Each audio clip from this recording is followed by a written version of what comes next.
ויעשו לנו דרך עם שתיעה, נגד לנו באדום, חלום ישן הפך ומימייה.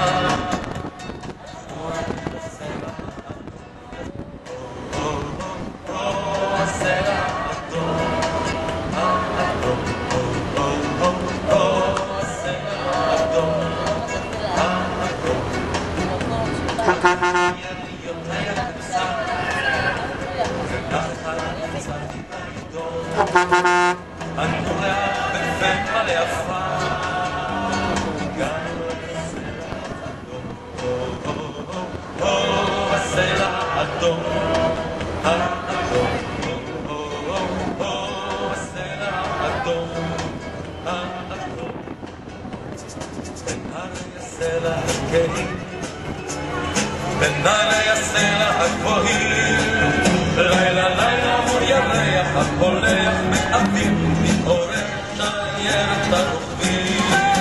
הם רוכבים לרגליהם, הם רוכבים. בואו לראות, תהילים, תהילים מי כתב את תהילים?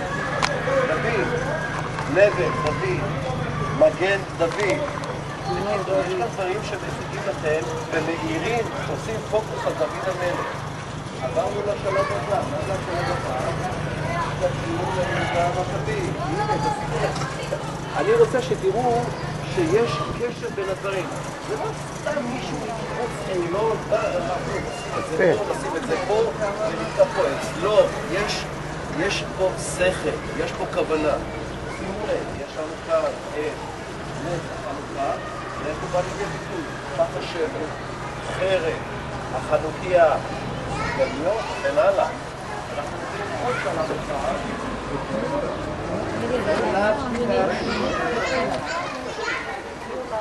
אתם עברתם ורצתם ואני בכוונה מתעקש ומוליך אתכם צד אחרי צד תראה. זה לאשתך. חברים, כן, זה בשבילה. בבקשה. במיוחד. אחד האירועים הטראומטיים, כמו שמופיע אצלנו בספר בראשית, כלומר, זה היה בכלל צריך להיות שם, נכון? בראשית. אבל הוא מופיע כאן. עוד פעם, מציין תהליך בהתפתחות. למה? עקדת יצחק. עקדת יצחק. עקדת יצחק שהייתה לפני, אם הייתה בשנים, אפשר לומר שזה היה אולי לפני 4,500 שנה.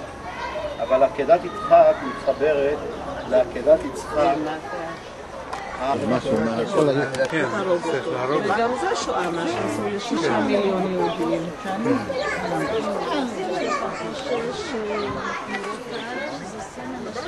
רגע, דוקטור סנדר.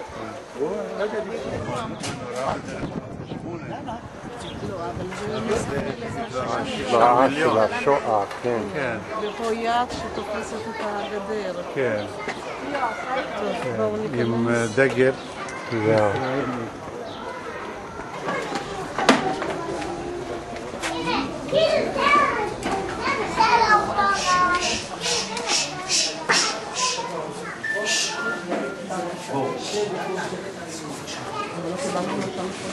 טוב, מה שאני אומר עכשיו, אני אומר את זה שקט, אתם שומעים אותי מהסיבה פשוטה. היה שם אין נקודה.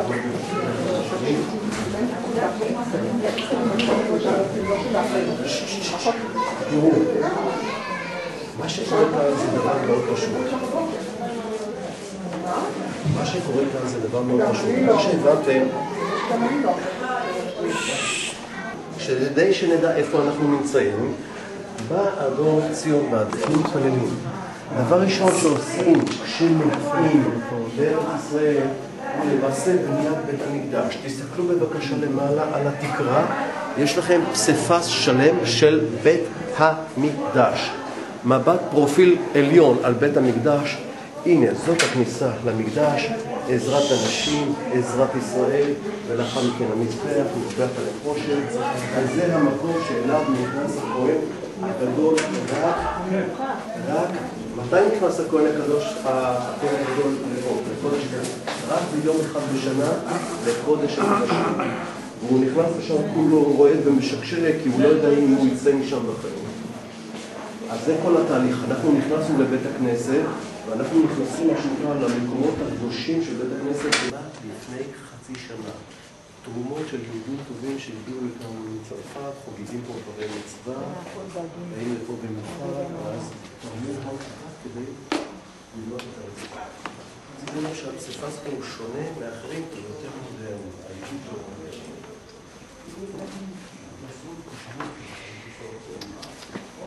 זה העבודה הצבאית. הכל זה עבודה של יד.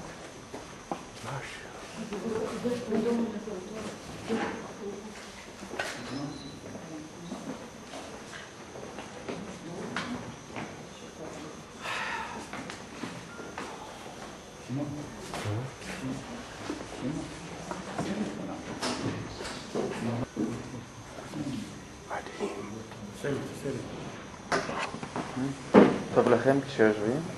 בעיה כן? זה כולם לעמוד, זה מרשים, אין מה להגיד.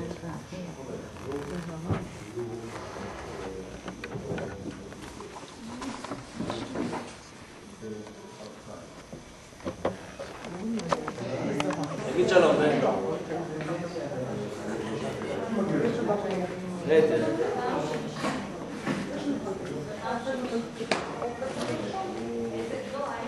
אנחנו רואים כאן את ארבעת האימהות המשיח.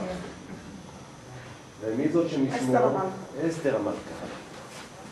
גם בימים הקשים ביותר הייתה היהודיה שיכלה לעמוד על שלה בפרס הרחוקה ולשמור עלינו מפגע רע ולהבטיח את הגאולה שלנו. ועכשיו אם אנחנו לוקחים ביחד את הנשים אבל אסתר המלכה הייתה יהודיה? בוודאי. הבעיה עם אסתר המלכה שהיא הייתה פרסייה. הייתה קמצנית. אבל היא הייתה... אבל היא הסתירה כאילו. אפילו המלך, כל העסק הזה, זה פשוט...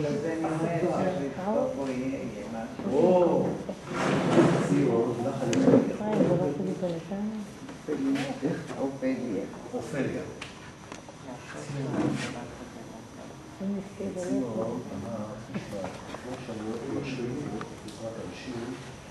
יש לי משימה יותר חשובה. 3-4 שנים. לא, מה המשימה? אני רוצה לסיים את הקומה הרביעית. אמרתי לו, מה אתה הולך לעשות בקומה הרביעית? כן, כבר בקומה הרביעית. מי עלה לבד? רמי. הקומה הרביעית, המפלס הבא, הוא כל כולו מוקדש לזכר של היהודים שנספו בשואה. והוא שינה את כל הסדר כדי לעשות את הקומה הזאת, הוא התחיל אותה. המפלס הבא, מפלס השואה, הוא התחיל אותו, כל עוד אמר אותו, ואחר כך הוא רוצה להשלים את זה ולהשלים את זה. שם למעלה, זה באמצע. הרצפה לא גמורה, המעברים מסומנים, רק המעברים מסופה, אז היא לא גמורה, הרצפה. כן, אבל זה ייקח אותה הרבה. זה ייקח אותה הרבה. זה 4-5 שנים לקח רק להבין, לסדר, להביא כסף, להביא תרומות, ותוך 1-3 זה כבר היה... כל האבנים עד ימר, זה קיבוץ אילון. אם יש קיבוץ שהתעשר מכל מה שאתם רואים, זה קיבוץ אילון. קיבוץ אילון לא רחוק מכאן, הוא זה שעושה את האבני פסיפה, הוא זה שחוטא. ולא סתם דוידזון, האומן בעצם בא מקיבוץ אילון. הוא יודע לעבוד באבן ועושה את העבודה הזאת. מי עושה את זה עכשיו במקום? מה? מי עושה את הפסיפס במקום דוידזון? יש ממשיכים. אבל הקונספט, הרעיון כבר קיים. כלומר, דוידזון השאיר אחריו תוכנית עבודה... הוא היה מורה שלך? לא מורשת, אני... תראו, אנשים, פה אין דוגמה טובה להראות לכם, אבל עוד מעט אני אראה לכם את הדוגמה הזאת למטה. אם אנחנו לוקחים, הנה, אתם יודעים מה, אתם יודעים את הקטע. כל הדוגמה, הקטע הזה. אבל אני מקבל את האפקט התנאתי למטה הזה. פה, באמצע, אתה צריך לשחק לבנים בכל מיני צבעים, וזה חייב להיות מדויק. מדויק גם בגודל וגם באיכות של הצבע. הנה תראו לדוגמה